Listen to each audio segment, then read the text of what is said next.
nosso programa estaremos com o professor Heraldo Ferraz, coordenador do CEDU. Vá aproveitando e se inscrevendo no nosso canal, dando um joinha. Vamos iniciar mais um programa Super Ação, Ciência com Consciência. Professor Heraldo, conte-nos um pouco da sua trajetória acadêmica. Fale-nos um pouco da sua história de super ação. Menino, olha, eu estava falando essa semana sobre essa minha história, porque perguntaram exatamente assim: Heraldo, como é que você tem essa experiência na docência, né? Como foi esse seu envolvimento, né, na educação, né? Por que você chegou aqui? E aí eu disse: olha, se eu for contar, a gente vai passar o dia todo, a noite, a semana, mas eu vou fazer um breve resumo, né? Eu comecei aos 7 anos de idade a me envolver na escola, porque como a minha família né, grande, né? Então nós, no caso, na época, nós éramos 17, né? Porque somos 15, mas papai e mamãe 17 pessoas dentro de casa. E aí eu não gostava de ficar dentro de casa, porque eu tinha um irmão que bebia, né? Então ele fazia muita confusão, aí vinha a polícia, porque papai era militar, pegava para levar para uma clínica, porque na época a cachaça, o pessoal dizia que o problema era psiquiátrico, então levava para hospitalizar numa clínica psiquiátrica para levar choque, né? Elétrico na cabeça, Sim. aquela coisa toda. E aí eu não achava bonito aquilo, eu ficava morto de vergonha com aquele escândalo todo, e ia para a escola. E na escola, no contraturno, eu ficava carregando caneco de merenda, né? Os canecos de merenda. E isso era interessante, porque eu ficava lá com aquele zoinho e aproveitava, tomava a sopa, que eu gostava daquela sopa da merenda escolar, que era uma sopa rala, ou então tinha dia que era uma papa, sabe, de uma farinha que eu não sabia nem qual era o sabor, mas eu gostava, né? Ou um achocolatado, mas eu estava sempre lá presente. E aí nesse ensino, nas séries iniciais, eu ficava lá na escola pegando exatamente os canecos, recolhendo e levando para a merenda, né? Era um menino assim muito metido e curioso. Há uma coisa também interessante, é que minha vizinha me alfabetizou, né? Escrevendo, era no chão, né? Ela botava meu nome para poder eu, com o dedo, ficar escrevendo meu nome. Então, foi uma forma assim, de alfabetização, dona Juventina, né, que fazia esse trabalho. Então, eu era um menino diferente, né, porque era um menino muito assim, tímido e, ao mesmo tempo, querendo estudar, né? E aí eu fui crescendo dentro dessa escola, ao ponto que, quando eu fui fazer a quinta série, eu cheguei, a diretora que assumiu a gestão, ela implantou um programa chamado Aluno Colaborador, né? Então, esse aluno colaborador, era mão de obra barata, lógico, né? Mas naquela época eu nem sabia o que era isso, né? E aí eu trabalhava na escola. Mas, em contrapartida, na época tinha pagamento da Caixa Escolar, mesmo sendo uma escola pública. Nós pagávamos na escola uma taxa, né? Chamava taxa escolar. E aí, por conta desse meu trabalho, dessa minha mão de obra barata, eu tinha abatimento, porque eu tinha vários irmãos que estudavam na mesma escola, né? Então, me parece, na época eu tinha 7 irmãos estudando. Não, 7, era 7, era 7 irmãos estudando na mesma escola. Então, isso ajudava, né, o meu trabalho, né? E aí eu fui da quinta série para a sexta, e aí mudei, já não era mais aquele menino para carregar caneco de merenda. Eu ajudei na auxiliar de disciplina, não é? Que era um sensor que ficava nos corredores, botando o pessoal para ir para a sala de aula, e aí eu ajudava. Depois, eu fui trabalhar na secretaria da escola, para fazer exatamente declaração, história escolar. Aí foi onde eu aprendi datilografia. Tudo isso no contraturno do estudo, né? Então, eu estudava de manhã e ficava à tarde. Rosane? Quando o senhor foi trabalhar na secretaria da escola, o senhor ainda estava no programa de aluno colaborador? Sim, porque esse programa perdurou até a 8ª série. né? Então, esse programa perdurou até a 8ª série. Aí, o que foi que mudou? Foi porque eu fui avançando, de acordo com o meu... Né, ser desenrolado nas atividades. Então, eu fui para a secretaria, então eu fazia aquelas atividades administrativas, aprendia datilografia, e aí a diretora depois viu que os coordenadores pedagógicos eles se afastaram para fazer uma formação, e nessa formação a coordenação ficou sem ninguém. E aí precisava de uma pessoa para estar tocando lá para poder na cigarra para poder começar as aulas, intervalo, início das aulas, e entregar as cadernetas aos professores e mandar os professores para a sala de aula. E eu já metido na 7ª série, eu já era exatamente aquela pessoa que mandava nos professores. Pensa numa catita lá metido, botando para poder ir para sala de aula. E aí as coordenadoras voltaram com um novo nome, supervisoras escolares, né? Porque eles fizeram a formação e não eram mais coordenadoras, foi chamado supervisor escolar. Aí foi quando eu saí para lá e fui assessorar a diretora, trabalhar com a diretora, né? Especialmente com ela e tal. Então, eu conheci a gestão, né? Porque ela era uma professora democrática, então era tudo coletivo, discutia com os professores coletivamente e tal, então eu tive essa aprendizagem também com ela. Aí foi quando eu estava terminando a 8ª série, e aí a supervisora era casada com um homem rico da cidade, que tinha uma loja de calçados, e ela disse: Heraldo, não quer ganhar um dinheiro? Não, eu tinha 16 anos. Não, 16, não, 15 para 16, um negócio desse. Você não quer ir ganhar um dinheirinho para Natal, essas coisas? Aí me botou para vender sapato numa loja lá no centro de Recife. Aí fui vender sapato. Na primeira venda, eu tive prejuízo, né? Porque a mulher levou 2 sapatos, só pagou um. Ela saiu com um pé, o outro eu fui embrulhei o que estava exatamente, era o velho, né? O novo também, que era um dourado e um prateado. Aí ela foi com o dourado no pé, eu recolhi o prateado, só que eu misturei as caixas e ela levou o prateado também e deixou o velho. Até hoje, quando chego em Recife, eu procuro ver a sujeita para ver se ela me devolve essa sandália. Bem, aí fiquei lá. O dono da loja, quando aí eu estava terminando a 8ª série, a diretora, Maria José dos Santos Valença, me lembro até hoje, ela disse: você não deve estudar em qualquer escola, você tem que estudar numa boa escola. E eu estou indicando para você fazer a seleção do Colégio de Aplicação da Universidade Federal de Pernambuco. E foi quando o Colégio de Aplicação abriu vaga para pobre, né? Para pobre estudar, né?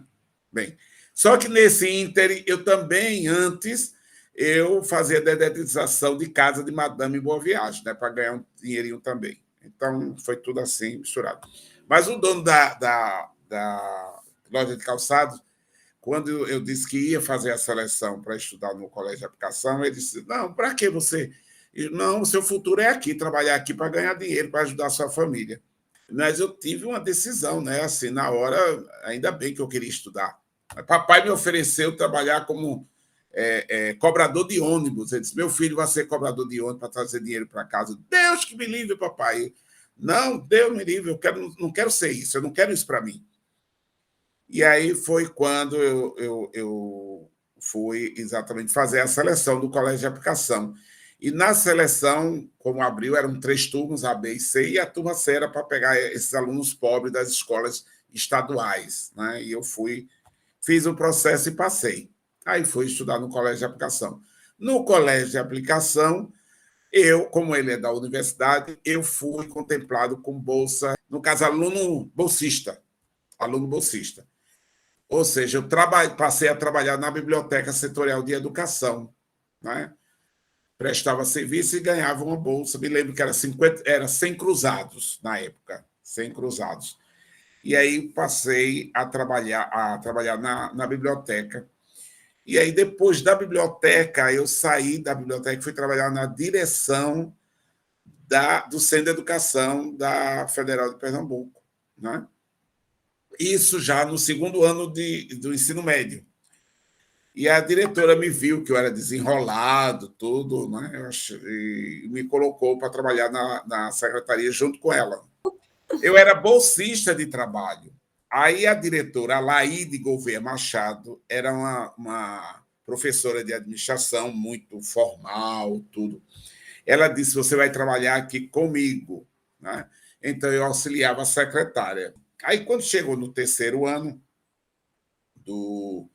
eu já fui exatamente morar na casa da minha tia, né? Por quê? Porque em casa não dava para eu estudar, para me preparar para o vestibular, né?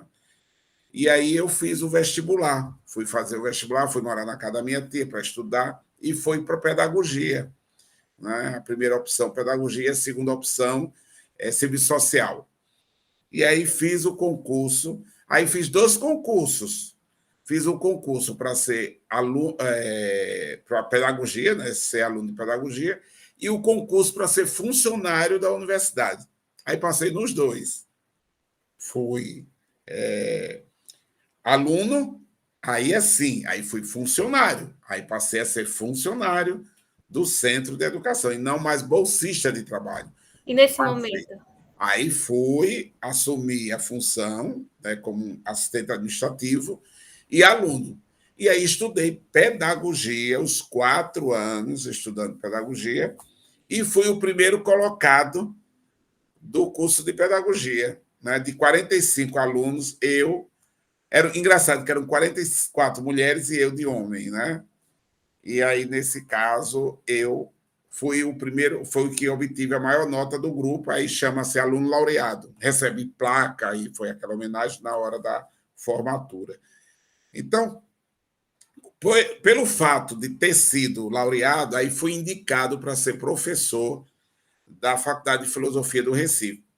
Então, pronto, eu fui. Só que aí eu pulei uma coisa que eu não disse para você. No segundo período de pedagogia, eu fui exatamente contratado para ser professor do curso magistério, ensinando estatística, e em 1982, ensinar estatística e ensinar política e organização da educação, no caso, era estrutura e funcionamento da escola de primeiro grau. Então, eu fui professor dessas 2 disciplinas. Aí, quando eu terminei, fui ensinar na Faculdade de Filosofia do Recife, ensinando avaliação, que a denominação era medidas educacionais. Então, quer dizer assim, ensinei durante 11 anos, mas eu continuava sendo funcionário da universidade. Né? Então, era docente da faculdade privada e funcionário da universidade. Como eu era envolvido em política sindical, né, eu fiz campanha contrária a um dos candidatos que venceu a eleição para a universidade. E o primeiro ato desse reitor foi, ex officio, me transferir do Centro de Educação e mandar para o Centro de Tecnologia, porque o Centro de Tecnologia era um grupo que não gostava de se envolver com sindicato, com política, era aquela turma que levou lavagem cerebral. E aí, quando eu cheguei lá para assumir, o diretor disse que eu estava indo para lá para fazer uma formação da parte de computação, de editor de texto, porque eu, como trabalhava no Centro de Educação, eu assumi um núcleo de informática na educação, então eu sabia essa parte da tecnologia de editor de texto. Aí ele disse que eu tinha ido para lá para fazer formação. Eu disse: não, eu estou vindo aqui obrigado, ex officio, ou seja, a conta, né, gosto, não foi do meu prazer. Aí eu disse para o diretor, disse: olha, o senhor vai se arrepender em me aceitar, porque o que eu vou fazer aqui de política, certo? Para mexer com a cabeça desse povo, você não vai querer me ver mais nunca. Já Só chega que, mostrando quem é, né? exato. Só que nessa época eu tinha me inscrito para o concurso de professor na UFAL. Aí eu disse para ele, eu disse: olha, eu vou fazer um concurso da Universidade Federal de Alagoas para professor. Ele disse assim: olha, é o seguinte, então não venha para cá, você vai continuar lá no Centro de Educação, você arruma uma secretária de um departamento lá para mandar sua frequência, e você fica à disposição da SBPC, que ia ter o SBPC, a primeira SBPC, que ia acontecer lá em Pernambuco, na Universidade Federal. É o tempo que você faz o concurso e tudo. Eu vou, agora só tem uma vaga lá na universidade. Depois se vire para passar em uma vaga. Então, imagine você vir fazer um concurso com a obrigação de passar em primeiro lugar. Né? Então, eu vim de Malicuia fazer o concurso e tirei em primeiro lugar. Eram 7 inscritos, 5 desistiram quando fez o sorteio da prova e 2 permaneceram. Eu e mais um tal de Ilustríssimo, porque o nome dele era Ilmo, a abreviatura de Ilustríssimo.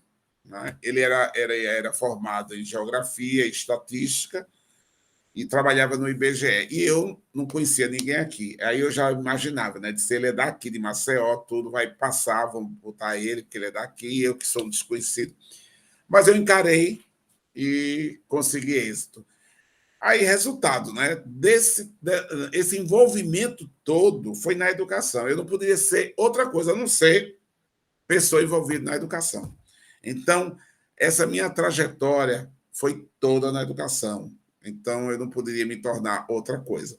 Aí, quando eu chego aqui para ser professor, aí me veio uma pessoa desenrolada, né? Modéstia à parte. Aí a reitoria me convida para ser assessor na Pró-Reitoria de Graduação. E aí eu fui e me pediu para fazer eventos na universidade. Aí eu realizei a primeira feira de arte e cultura da UFAL, né? Em 1994. Eu realizei uma feira de arte e cultura. Então, foi um sucesso, todo mundo gostou, etc, etc. Pronto. Aí houve eleição para reitor, meu candidato perdeu, e o que ganhou não quis que me perder. Disse, não, você vai continuar numa outra função. E aí eu fui trabalhar como assessor na Prograde, e lá na Prograde eu passei exatamente 1 ano, e aí eu fui exatamente ser pró-reitor adjunto de planejamento, que hoje é a Pró-Reitoria Institucional Progist. Passei 1 ano também como pró-reitor adjunto. De repente, abre uma possibilidade de ser diretor da editora da universidade. Aí o reitor me chamou e disse, professor, a editora está há 4 meses sem direção. Eu quero que o senhor assuma a direção. Eu disse, mas eu nunca publiquei um livro, como é que eu vou ser diretor de uma editora? Não quero saber, você é desenrolado. Pronto. Aí fui assumir a editora. Quando eu assumo a diretoria, né, da editora, o pessoal disse, professor, tem uma Bienal em São Paulo e tem que ser publicado um livro que é para a coleção nordestina e tem que estar lá esse livro. Quando eu olho, eu disse, quanto tempo nós temos? 3 dias. 3 dias eu corri. Para você ter uma ideia, a arte da capa tinha que vir de João Pessoa. Meia-noite eu fui buscar no ônibus da rodoviária que o motorista trouxe de João Pessoa. Aí peguei, levei para a gráfica, o rapaz botou. Daqui a pouco faltava uma foto, uma imagem, que o livro chama-se Canais e Lagoas, de Otávio Brandão. E aí, nesse caso, eu consegui achar a imagem na gaveta e aí foi colocado. Então, pronto, agora está tudo pronto. Não, tem que ir para Recife, plastificar a capa, porque a capa não era uma plastificação fosca e não existia em Alagoas, tinha que ser em Pernambuco, especificamente em Recife. Então, meu funcionário foi para lá, levou às 4 horas da manhã, chegou lá às 8, fez a plastificação e voltou. Isso já no dia da viagem, ou seja, às 16 horas eu tinha que levar o livro para São Paulo. Fui para o aeroporto, fiquei lá esperando, já na porta para entrar no avião, chega o pacote com os livros e eu levo para São Paulo. Então, em 3 dias eu consegui fazer o livro. E aí, eu realizei a primeira feira do livro e da arte, chamado Salão Alagoano do Livro e da Arte. Realizei ali naquele espaço multi-evento. Um grande evento, sucesso, todo de venda de editoras, tudo. Então, eu passei 5 anos como diretor. Aí, como 5 anos eu preparava, na época de carnaval, eu fazia o carnaval dentro do campus da universidade. Aí teve aquela comemoração dos 500 anos, aí eu fiz uma festa dos 500 anos lá dentro da universidade. Nessa feira de arte e cultura, eu tive dança, teatro, música, banda de fanfarra dentro daquele campus, eu ajeitei tudo, foi uma festa dentro daquele campus. Né? Então, quer dizer, minha vida foi sempre dentro da escola. Aí, lógico, né, tem alguns problemas nessa história, porque eu estou contando flores, né? Tem os perrengues, né, pelo fato de ser homossexual e negro, com certeza, alguns preconceitos, algumas discriminações, professora do Centro de Educação que disse que se ela fosse reitora, eu jamais seria nomeado, que ela não queria, entendeu? Professor, dentro dessas questões de racismo, de homofobia, qual foi o que mais lhe marcou? Não foi esse de uma professora que era professora de sociologia. Ela é esdrúxula na situação, né? Ela tinha uma estratégia que cada aluno em equipe escolhia o tema para fazer um trabalho final, né? Ou seja, um seminário. E uma aluna escolheu sobre homossexualidade, entendeu? Ou homossexualismo. E a professora disse que não aceitava. Aí a aluna fez um enfrentamento, né, com a professora, dizendo que ela não ia abrir mão de fazer essa discussão no caso, na sala de aula. Ela enfrentou a professora. E eu não sei como foi que se deu que ela falou no meu nome lá, dizendo que se ela fosse reitora, ela jamais me nomearia para ser professor. E aí a aluna foi e me disse. Na época não existia essa legislação de hoje, né? Para tratar essa questão da homofobia. Pelo contrário, batiam palma pelo xingamento que os homossexuais levavam e tudo. Eu enfrentei, né? Porque era a única coisa que tinha naquela época. Aí eu disse, minha senhora, eu sou do Morro da Conceição, de Casa Amarela, do Morro. Eu não nasci em berço de ouro, estou aqui na luta, batalhando para ser, como a gente diz, para ser alguém, né? Assim o ditado popular. E não é você que vai me derrubar, né? Então foi somente aliás, somente esta cena, porque depois, meu filho, o enfrentamento, eu me faço me imponho e que ninguém se atreve a dizer A ou B. Se faz, faz por trás, mas não tem a coragem de dizer na frente. Então, fiz enfrentamento e até hoje continuo. Não terminou, porque a discriminação continua sempre, né? Porque eu digo assim, preconceito, eu digo, eu não reclamo muito, não. Essa coisa de preconceito, todos nós somos preconceituosos. A gente tem preconceito de uma coisa ou de outra. Agora, usar o preconceito para discriminar, aí isso é crime. Entendeu?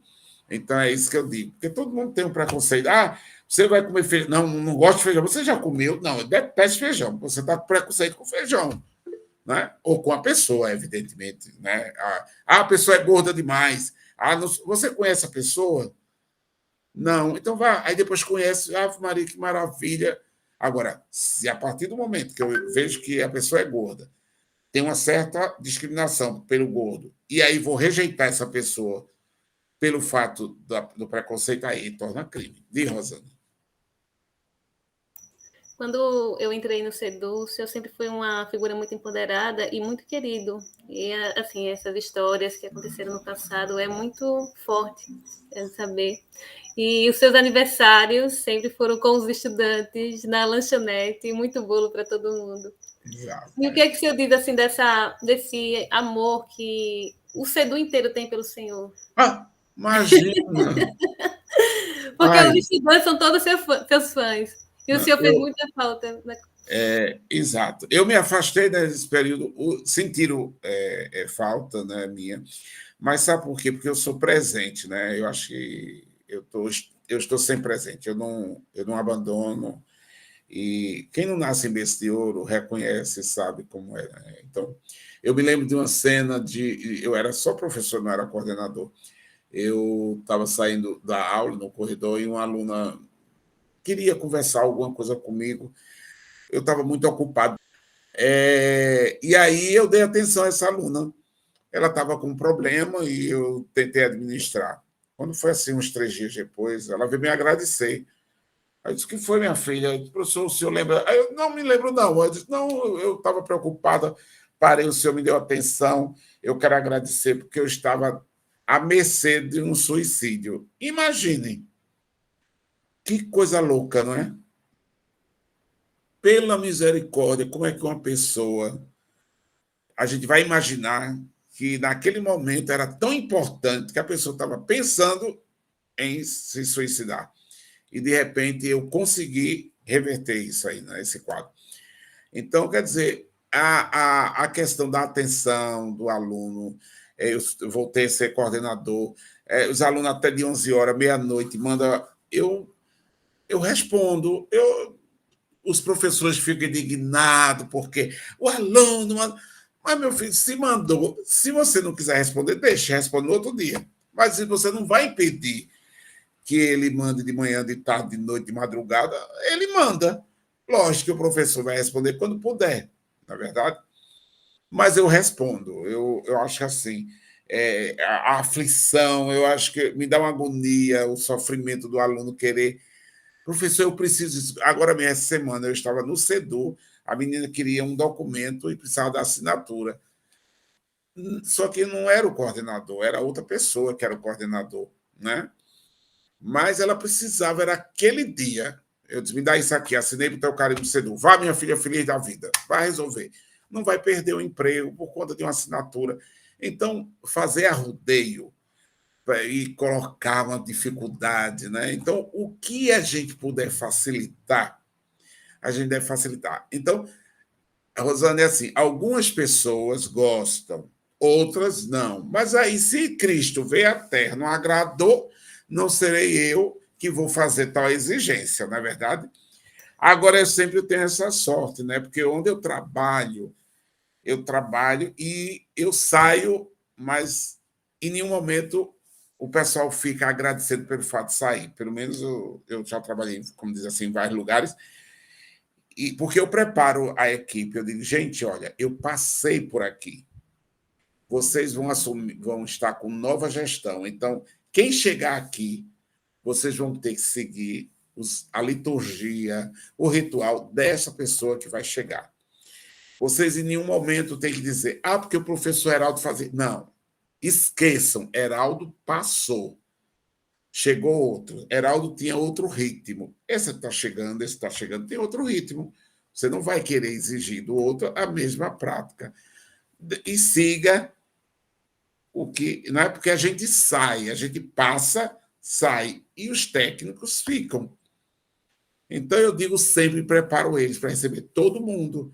Se você gosta do setor, então você tem que continuar sendo aquela pessoa fiel ao quê? À sua função administrativa e não fiel àquela pessoa que está chegando. Porque tem uma mania do gestor sair e levar os funcionários para onde vai. Não. O funcionário fica, eu vou para outro lugar, vou conhecer novas pessoas, formar nova equipe. Assim que funciona. E como eu fui técnico administrativo, isso também ajuda muito, porque essa questão de me colocar no lugar deles, porque eu já passei por isso, eu sei respeitá-los, não é? E docente também. Agora, agrado alguns, outros não. Então, quem gosta desse meu jeito bocudo, falando alto, muito assim, né? Então, eu só tenho que agradecer. Eu vou fazer o quê? Se a pessoa gosta dessa coisa, então vou fazer o quê? A Dolores, a mãe dela, assim, eu não vou dizer, Dolores, a mãe de Dolores não gosta de mim. Não posso dizer. Vai ter que, né? Vou ter que aceitar, né?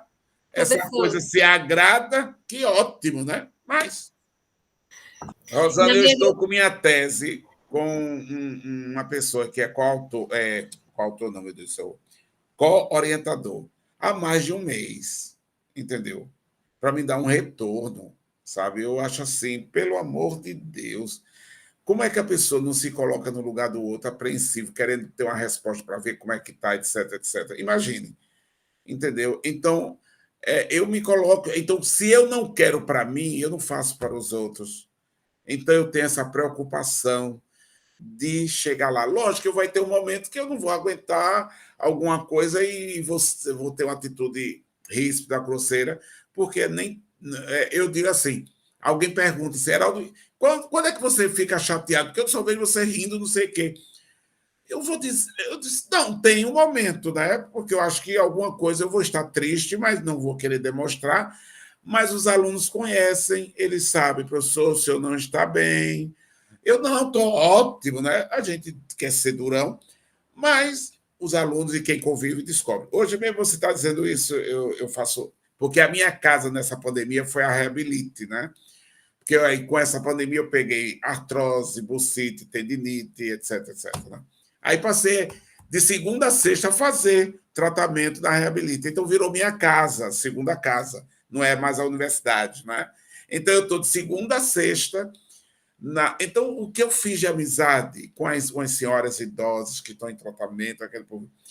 Aí você escutar de uma pessoa que está lá, deficiente, assim, chegando, e dizer assim, professor, aí porque eu me apresento como professor, porque eu amo a profissão de professor, né? Eu já incorporei, só falta eu pedir para inserir no meu nome a palavra professor. Né? Eu sempre me apresento. Qual é o seu nome? Professor Heraldo.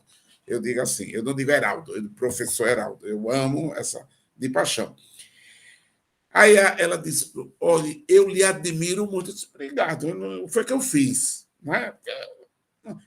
Professor, a gente chega aqui doente, dolorida, mas vê a sua alegria, vê o senhor dançando aí na piscina, fazendo movimento, né? Nessa festa, tudinho, o senhor aglutina, pega aqui, chama, canta parabéns, faz a festa com um, com o outro, dá força para a gente, que a gente está toda assim, molenga, não sei o quê. É uma coisa. Aí vem outra senhora e diz: eu concordo. Olha, eu vejo ele aqui, a gente sente falta. Eu viajei, passei uma semana fora, aí hoje foi que eu cheguei lá para fazer atividade, sentiram falta. É bom, né? A pessoa sentimos falta. Nem ainda foi uma semana, Heraldo, olha, mas aqui estava tudo parado, sentindo sua falta. Você faz a gente, a alegria da gente. Eu disse que bom, né? É bom a gente saber que faz bem para os outros. Mas não sou tudo isso, não. Eu sou eu. E agora, com 60 anos de idade, meu filho, eu digo assim: é disso para pior, né? Não é nada de melhor. Então, é disso para pior. Então, o senhor falou Deus muito tenha assim da guardado. profissão de professor, que colocava sempre o professor em primeiro lugar. Na minha graduação, nas aulas que eu tive com o senhor, acho que foi segundo e terceiro período. Estatística e E a outra avaliação. de avaliação, Avaliação. sim. O senhor é um professor muito rígido. É Só engraçado, que é uma né? Para não rigidez assim. misturar, né, as coisas, porque as pessoas às vezes confundem, né? Então, a questão Só que é uma rigidez assim, professor, leve. É aquele mesmo tempo. Não pode sair da sala, não pode estar conversando, não pode mexer no celular, não pode nada. Só que aquilo é tão gostoso estar na sua aula, que é uma aula tão envolvente, e o senhor é sempre tão extrovertido, que aquilo ali, aquele momento de rigidez sua na sua aula tão rígida, é um prazer. Ficar aquelas horas ali. E a pessoa releva, né? A pessoa releva. Não, eu achei engraçado. Teve um assim que disse: Heraldo, eu lhe amo, adoro, eu lhe amo. Só não quero você como meu professor, porque você é muito chato. Aí eu disse: mas por que chato? Você é muito exigente. Eu prefiro ouvir isso. Né? Eu prefiro isso a ouvir a bonachão, não dar aula, entendeu? Não, na verdade, a sua disciplina é bem difícil de passar, viu? Manda o trabalho, volta o trabalho, vai fazer o trabalho Pois novamente. é, engraçado, né? É o processo, né? Eu não vou, não é aquela coisa assim pontual. Entregou, deu nota, não, tem que devolver, faz, refaz. Pronto, isso é a vida do professor. Você tem mais alguma colocação sobre sua trajetória, algum momento Não. marcante que você Eu queria acho que colocar? eu fui bem rápido, né, nessa coisa, porque eu Sim. contei a minha trajetória mesmo, né? Não fui muito nos probleminha, não, porque isso emociona, deixa a gente um pouco triste, aí vem aquele chororô. Morei num pensionato, né? Porque aí, quando eu saí da casa da minha tia, fui morar num pensionato. E, lógico, também entre esse prédio que eu morava e o outro, tinha a cantina, onde era a comida mais barata, né? Porque eu ganhava pouco e não dá para fazer muita coisa. E a gente se submetia a comer em um lugar simples, né? Aí eu me lembro também, isso é muito cena interessante. Barata no canto, assim, umas baratinhas assim, passando pelo balcão. Menina, eu ria tanto, eu fazia, sai daqui, você vem se meter para comer aqui, não. Já tem gente, já tem dono. Isso eu dizendo para a barata, pense. Uma outra pessoa ia fazer o maior escândalo, não venho comer mais aqui, isso é coisa nojenta. Eu precisava comer, na verdade. Aí eu saí da pensão e fui morar só num kitnet. Sabe o que era que tinha no kitnet? Um colchão e um chuveiro de água quente. Mais nada. Aí,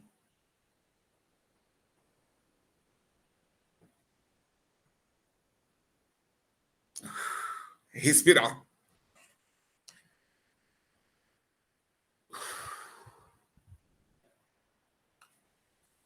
Aí eu não tinha móvel para botar os livros. Aí a vizinha foi, desceu e disse, Heraldo, era o oitavo andar. Lá embaixo tem uma coisa assim, uma tábua com os pés que usaram para pintar. Vamos pegar isso e levar para tua casa. A gente bota papel de presente, cobre.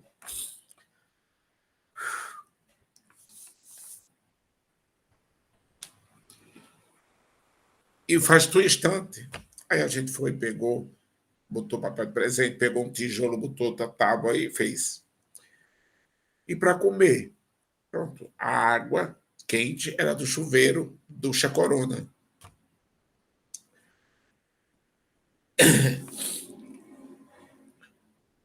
Com café solúvel e o pão francês com manteiga BTV. Na época tinha essa margarina, no caso, manteiga não, margarina BTV. Pronto, era meu café, o pão com a margarina e o café solúvel dissolvido numa água quente saindo do chuveiro, que eu botava bem fraquinho e a água era quente. Era a minha alimentação. No sábado eu acordava mais tarde para não tomar café, chegar só na hora para acordar para a hora do almoço, né? E ter 2 refeições ao dia e não 3.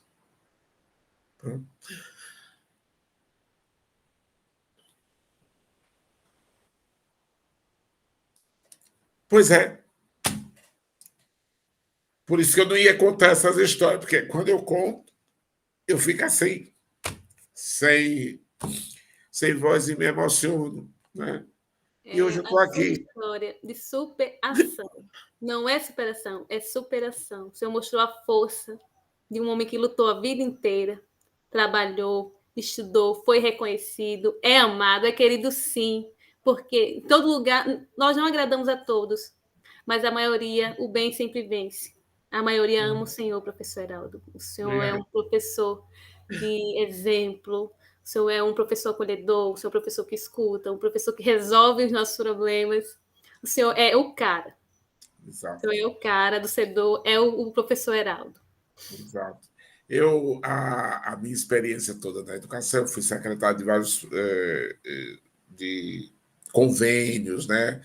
Trabalhei na parte de diploma, setores. Então, essa minha vida dentro da academia me ajudou a aprender muito, né? Então, eu ser coordenador hoje em dia, né? E como eu já fui, ser um gestor, não é uma coisa tão difícil. Eu amo ser gestor e amo ser professor, porque eu considero a sala de aula assim, um teatro para mim, né? Eu sou o palhaço e os alunos estão na plateia, né? E eu faço de tudo para poder agradar, porque eu acho cansativo uma aula muito aquela voz sempre igual, então a gente tem que gritar, pular, fazer, não é fazer gaiatice, né? A gente chama isso aí. Mas eu me sinto bem fazer assim, na verdade. Então, eu acho que a Dolores diz assim, conte mais, porque Dolores parece que gosta de sofrer, né? Parece que Dolores gosta de sofrer. de ver, assistir, porque são pedras no caminho, porque se o olhar do outro... E quando eu morava na pensão, a mulher chegou para mim e disse, a dona, né? Eu sei que você vive nas boates, né? Nos bares. Minha gente, eu disse, minha senhora, a senhora está equivocada, eu não bebo, não fumo, não frequento isso. Como é que... Ah, mas ela dizia isso, né? E aí eu ficava com aquela dúvida. Mas aí eu vou contar exatamente a questão do homossexualismo. Eu fui ler, né, o que é homossexualismo. Tem uma coleção, Primeiros Passos, que tem o que é ética, o que é educação, o que é filosofia, o que é história, sempre, né, uma coleção. E tinha isso. Aí eu fui ler. E todo mundo dizendo que eu era homossexual, e eu não era, porque na minha cabeça eu não era. Porque eu achava estranho. Eu fui assumir com 25 anos de idade. 25, né? Se a gente vai considerar isso, é até mais velho, né? Luiz Maria foi tão velho. Mas por quê? Porque essa questão de você se aceitar, que eu digo sempre, e Dolores sabe melhor do que eu disso, você tem que se aceitar primeiro como é. Porque quando você se aceita como você é, aí você supera o que vem pela frente. Essa lição que eu dou a todo mundo. Se você é magro demais, seco, assuma que é magro e seco. Se é gordo ou gorda, assuma que é gorda e gorda. Se é baixinho ou baixinha, assuma que é baixinho ou baixinho. Se fala trocado, errando, aceite que você é assim. Aí, quando a gente se aceita como a gente é, o resto a gente enfrenta. Porque o que vier para tentar desmontar a pessoa, então eu, como me aceitei como eu sou, aí eu dou o retorno. Eu não vou exatamente cair. Essa coisa, eu nunca pedi, depois que eu me assumi, opinião para dizer o que é que eu devo fazer. Eu não pergunto, eu faço. Lógico, vou quebrar a cabeça, vou ter problema, né? Em algum momento eu pensei em fazer, fiz, vai dar problema, mas eu vou ter que superar e dar a volta por cima. Eita, desculpa, não era a minha intenção. Mas eu vou pedir perdão, vou pedir desculpa. Fazer o quê? É a única coisa que eu posso fazer. Né? Não vou desfazer, mas pelo menos fica registrado o meu pedido de perdão, de desculpa, etc, etc. Não vai resolver, mas pelo menos você vai reconhecer que eu pedi e que reconheci meu erro. Mas eu não vou, de maneira alguma, deixar de fazer o que eu quero e perguntar, devo fazer isso ou não? Eu faço. E uma coisa eu quero deixar bem claro, o que eu sou, eu uso uma expressão de uma professora que foi pró-reitora de graduação, a professora Vera Rocha, que era da enfermagem, do qual tem até o nome lá do auditório do antigo CESAL, Vera Rocha. O que eu sou aqui, ali, alhures. Exatamente. Onde eu estiver, eu não faço assim, eita, na universidade eu sou uma coisa, no meu ciclo, né, social com meus amigos eu sou diferente. Na academia de polícia, né, que eu assessoro lá, dou formação, né, pós-graduação e tudo lá, sou diferente. Não. Até ouvi um coronel dizer assim, Heraldo, quando alguém pergunta sobre a academia, a gente sempre diz assim, antes do professor Heraldo ou depois do professor Heraldo? Por quê? Porque eu quebrei paradigmas também, né? Então, eu também tenho essa função de chegar no canto e dizer quem eu sou, porque sou. Então, eu me apresento. Eu disse, eu sou assim, assim, assim. Vocês vão encontrar uns certos defeitos na minha fala, nos meus trejeitos. Não se preocupe, eu não mordo, eu não ofendo, eu não sou um bicho-papão. Eu sou gente. Agora, para vocês não ficarem rindo, eu sou isso mesmo, porque vocês já estão rindo.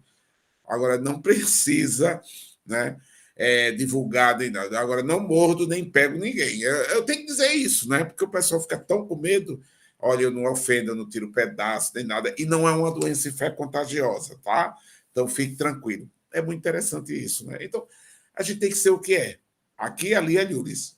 Aí a Dolores sabe também sobre isso, né? E até hoje, que não acabou, ela faz enfrentamento, né, da Sim. situação, né? E ela não deixa de fazer o que ela quer. Ela é uma pessoa, e aí eu digo, igual a todas as outras. O cérebro funciona, pensa, constrói, faz tudo, então por que vai ser diferente? Né? Veja, Então, essa construção de identidade, de assumir quem a gente é, vai muito além para a questão do homossexualismo, da pessoa com deficiência, vai para todas as pessoas, para porque todas, quando você se todos, assume né? quem você é, do jeito que você é, não tem ninguém que te derrube. E quem tentar te derrubar, como você mesmo disse, a gente joga para lá, porque bate e volta. Porque eu sei quem eu sou, eu tenho a minha verdade, eu tenho a minha personalidade e eu sou assim. Não É, agradou você, você se muda, né? é isso que eu disse. Olha, eu não vim para agradar. Eu estou aqui. Se você não quer, eu vou fazer o quê? Eu tive uma cena de um colega que disse um monte de coisa para mim numa situação, né, faz anos. Eu até não tenho mais amizade com ele, mas falo. Né? E aí ele disse: eu disse, engraçado, eu pensava que você gostava, né, da minha companhia, porque quem pede para ir na sua casa é você, não sou eu. Quem pede para entrar no meu carro é você, não sou eu. Então, eu imaginava que você gostava da companhia. Se você acha que a minha companhia afeta a sua relação de amizade, tudo, meu filho, pega o beco. Não sou eu que tenho que pegar, não é você. Eu sou assim, curto e grosso. Não tem Então, eu tenho que me dar valor. Eu acho que a gente tem que amar a si. Depois vem o amor ao outro. Se eu não me amo, eu não vou conseguir amar o próximo. Então, eu tenho que amar primeiro a mim, depois eu, terceiro eu, e aí eu, com tudo isso que eu tiver, eu posso amar todo mundo. Agora, dar oportunidade para primeiro amar o outro sem amar a mim, não, eu tenho que me aceitar como sou, gostar de mim, gosto, Deixa eu me beijar também. me amo, pronto, um beijo, é eu. Agora, os outros, se quiserem aproveitar e ter a minha companhia, eu agradeço. Gostaria muito de agradecer a sua participação. Foi Muito um bem. bate-papo muito gostoso, muito bonito, muito Nada, inspirador, muito inspirador. A imagina. sua história é realmente Esse muito inspiradora e pacote de emocionante. 60 anos de idade, mas Gostaria vamos de agradecer lá. a sua participação. Ficamos por aqui. Teremos mais entrevistas com mais convidados, com histórias inspiradoras, igual do professor Heraldo. Muito obrigada, professor. Eu agradeço e continue fazendo esse trabalho, que é importante.